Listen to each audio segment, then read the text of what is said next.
Fala aí, pessoal do segundo ano, tudo tranquilo? Tudo certinho?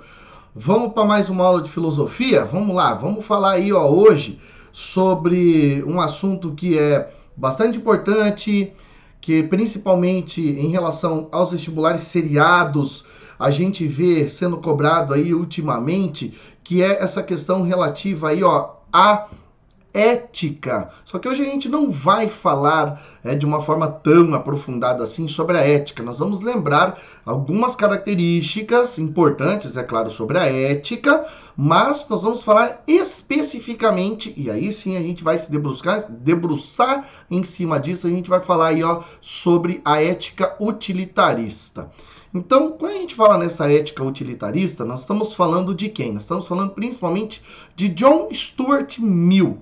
Por isso o título da nossa aula de hoje aí, módulo 40, é Filosofia e Utilitarismo.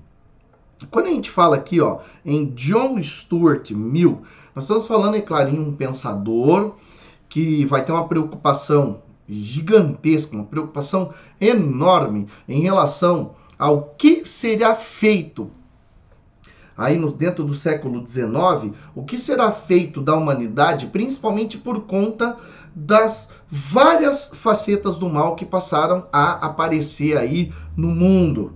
E é claro, a gente sabe que a ética... Ops, acho que eu derrubei alguma coisa. A gente sabe que a ética é uma das primeiras áreas desenvolvidas pela filosofia, que vai prezar muito por isso. Afinal de contas, parece que na história da humanidade sempre tem algumas agitações aí, um mosquito no meu olho, algumas agitações badernas, enfim, questões aí problemáticas que acabam causando aí um furor enorme. E aí é necessário, para tentar conter um pouco dessa agitação, um pouco de regra.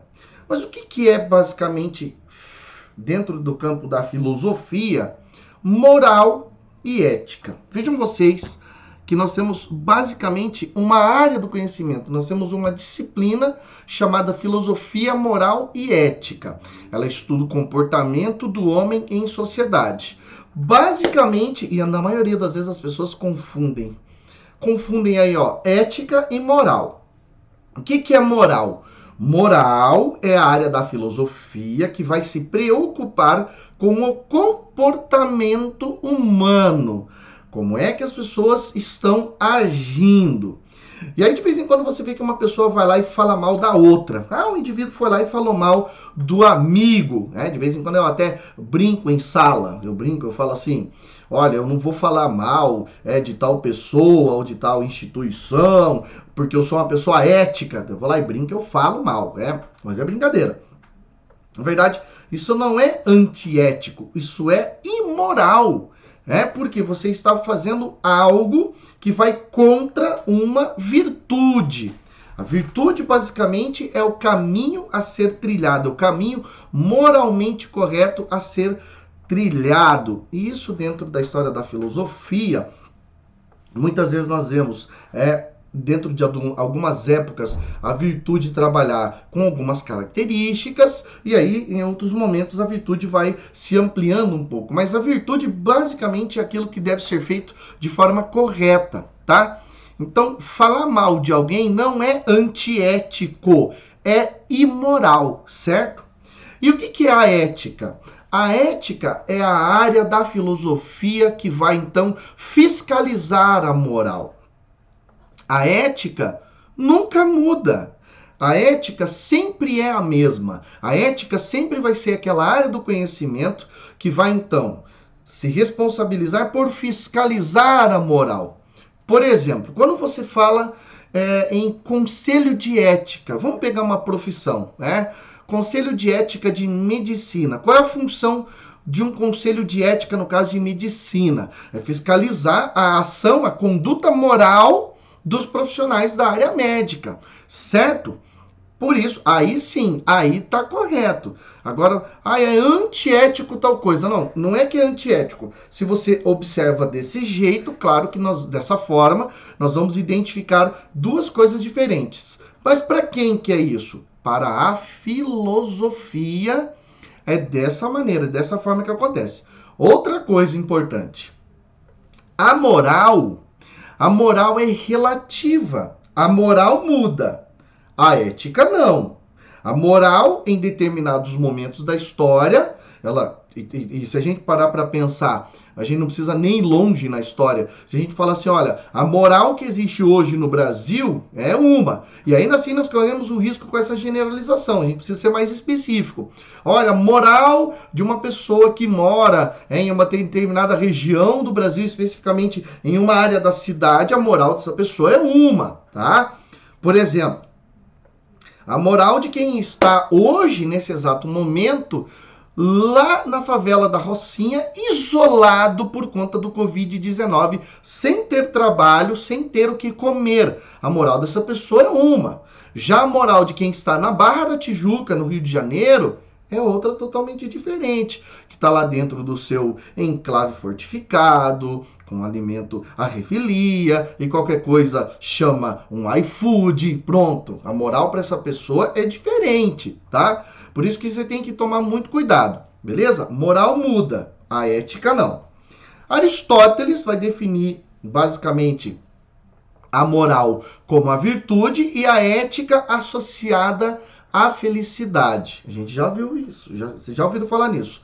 A felicidade para ele, também conhecida como eudaimonia, nós chamamos de mediania ou justa medida, o meio termo.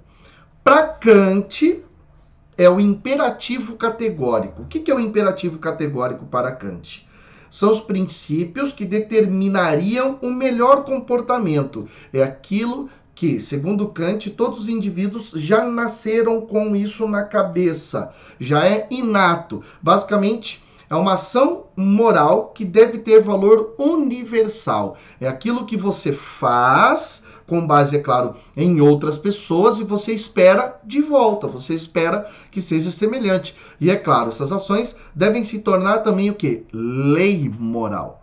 E aí, a ética kantiana vai além da simples ontologia e cria a deontologia. O que é a deontologia? É essa preocupação que vai criar, então, o utilitarismo, né? Será que a escolha que eu tomar dentro de uma determinada situação vai beneficiar, além de eu, mais alguém? O que eu devo fazer? Eu devo tomar uma determinada decisão. Mas será que eu fazendo isso, eu vou prejudicar outras pessoas? Isso aí é a deontologia. Jeremy Bentham, que também está diretamente associado aí ao utilitarismo, vai pensar então em quê? Nas consequências das ações. Por isso, ética utilitarista, tá? Os caminhos ou as escolhas que eu tomar, será que vai afetar? Quem que será afetado positiva e negativamente, tá? Bentham, então, pensa muito no valor de cada ação de acordo com os efeitos. E aí nós vemos que, basicamente, John Stuart Mill vai dizer o seguinte, olha, essa ética é derivada, então, das experiências concretas. Isso aí vai muito daquilo que acontece na realidade. E aí a pessoa, é claro, com base nessa realidade, com base nas experiências concretas, vai poder tentar tomar, o caminho que for melhor. Agora, como saber o que é o certo e o que é o errado? E aí, Mill vai dizer o seguinte, as consequências estão pautadas no critério de maior felicidade, ou seja, quanto mais gente eu alcançar, melhor, desde que, é claro, tenha uma relação aí, qualitativa, desde que essa felicidade, essa maior felicidade seja saudável. Um ato moralmente correto é aquele, é claro, em que o saldo é mais positivo possível. Mas esse positivo é em relação a quê? A qualidade, tá? Por que eu estou falando nisso? Porque existe uma relação entre o utilitarismo e o hedonismo. O que é o hedonismo, tá? É uma prática de uma filosofia de vida chamada aí, epicurismo. A preocupação com o bem-estar está diretamente relacionada a experiências mais aprazíveis, né? O epicurismo e o hedonismo, consequentemente, vão dizer que quanto mais eu me afastar de problemas, de dores, melhor. Eu tenho que me aproximar mais daquilo que me dá prazer. Quanto mais longe da dor for possível, melhor. E aí, os dois, Bentham e Mill, vão categorizar isso em relação, é claro, à medida dos prazeres. Como é que deve ser essa medida dos prazeres? Para Bentham, melhores seriam os prazeres mais duradouros. Então, Bentham vai estar diretamente relacionado aí, ó. Você vai escrever aqui do ladinho. Quantidade. Para Mill, qualidade. Quanto maior for a qualidade, muito melhor. E ele ainda vai estabelecer uma hierarquia aí, tá? Os prazeres superiores seriam aqueles relacionados ao intelecto e os prazeres inferiores seriam os relacionados ao corpo. Vou dar um exemplozinho básico aqui, ó. Você que gosta de comer pizza, né? Aí você sabe que tem aí uma determinada pizzaria, aí onde você mora, que de vez em quando faz lá aquela promoção, né? E você fala, bom, hoje tem a promoção. Ou a pizza 10, né? Vamos para lá para a pizza 10. Você tem uma pizzaria que a pizza é boa, a qualidade dela é maravilhosa, mas a pizza custa R$90. Nossa, aqui em Cascavel tem muitas dessas. A pizza custa 90 e poucos pilas. Você fala, caramba, velho, é muito caro, meu irmão. Nossa. E aí você pensa, poxa vida, eu estou num grupo de amigos, 10 pessoas. Se eu pedir uma pizza de R$90, essas 10 pessoas vão comer cada uma aí, quiçá um pedaço, né? Mas é uma pizza de qualidade. Agora, será que é mais vantagem eu pedir 10 pizzas, né? Pizza 10, R$90. Tá, coloca mais 10, deu 100. E todo mundo comer em grande quantidade, ou a gente pedir uma pizza de 90 pila e come aí com qualidade. Entendeu a ideia dos dois? Entendeu a diferença entre os dois?